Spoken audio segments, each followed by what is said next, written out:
Hello, my name is Zachary Molan, and today I'm going to be doing a podcast on a High Point University freshman. Subject, drug addiction.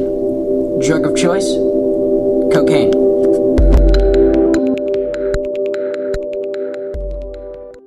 Probably doing around 2 grams a day, usually a little more and sometimes a little bit less, but 2 grams is about a good estimate.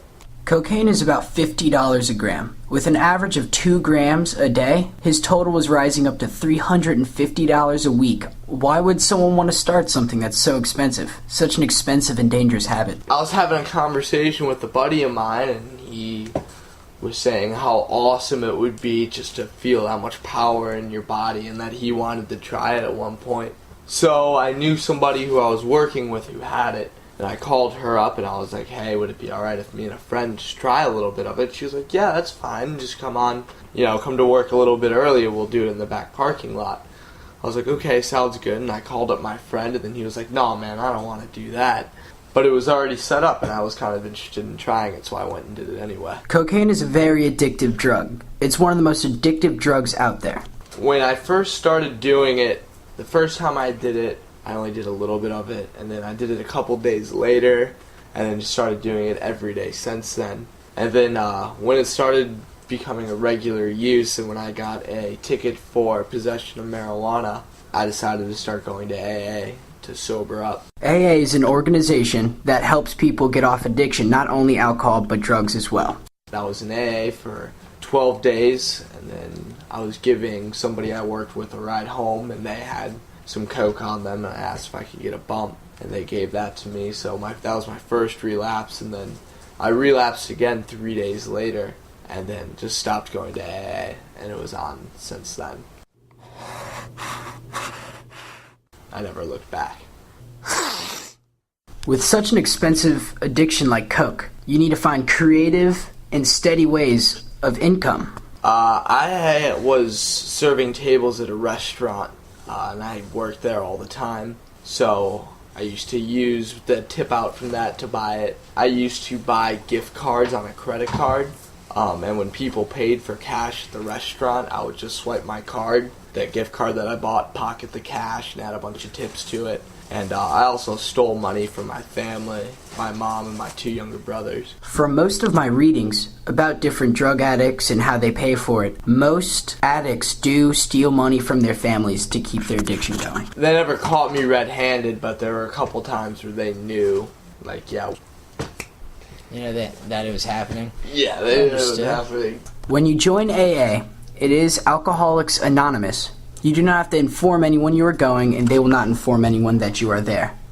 Luckily, this student decided to do the right thing and tell his mom that he was doing it for support. I told my mom that I was joining AA because I was smoking too much marijuana, and it was starting to get bad, and I didn't like that I was smoking so much. So my mom was supportive of that, and always told me to go to the meetings, and was always okay with me doing things for the program. And then she didn't know when I didn't tell her when I relapsed, because she didn't know I did coke at that point.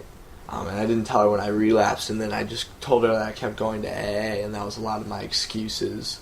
I used a lot of those as my excuse to go meet up with my drug dealers. Doing drugs like cocaine, it's very hard to hide it from anyone like your parents or anyone you're living with, someone who's watching over you.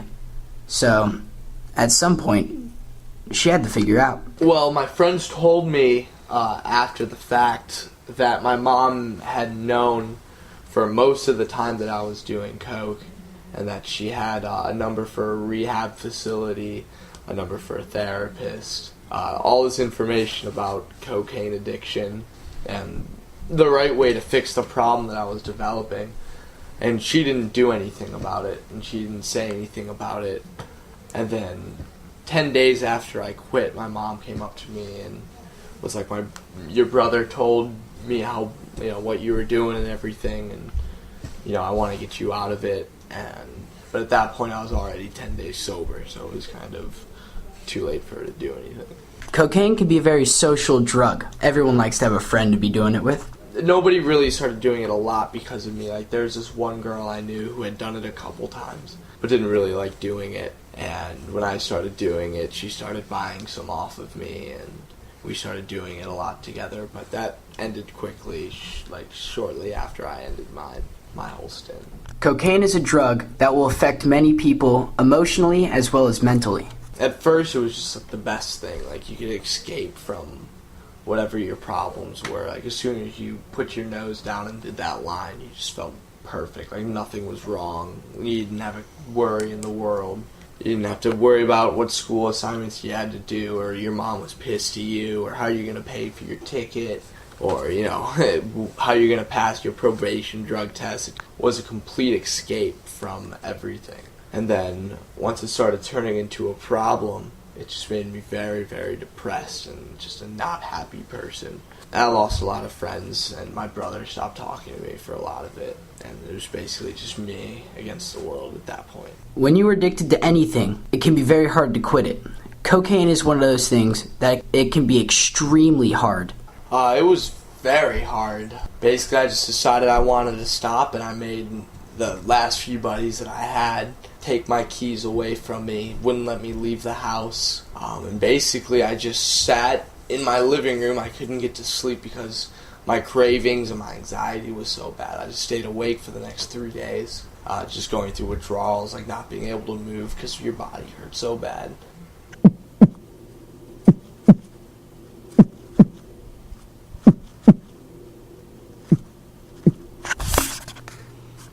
That was the question, right?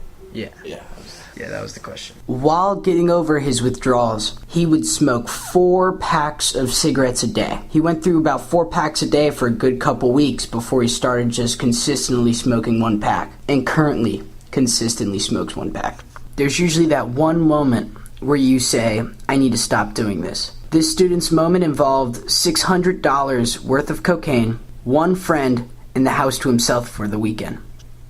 So, me and a really good buddy of mine dropped the acid.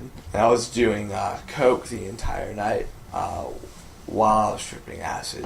And he just really opened up to me about how he felt and how I was walking down this path that soon I was going to die from a heart failure, or it was just to the point where I would have to go to rehab.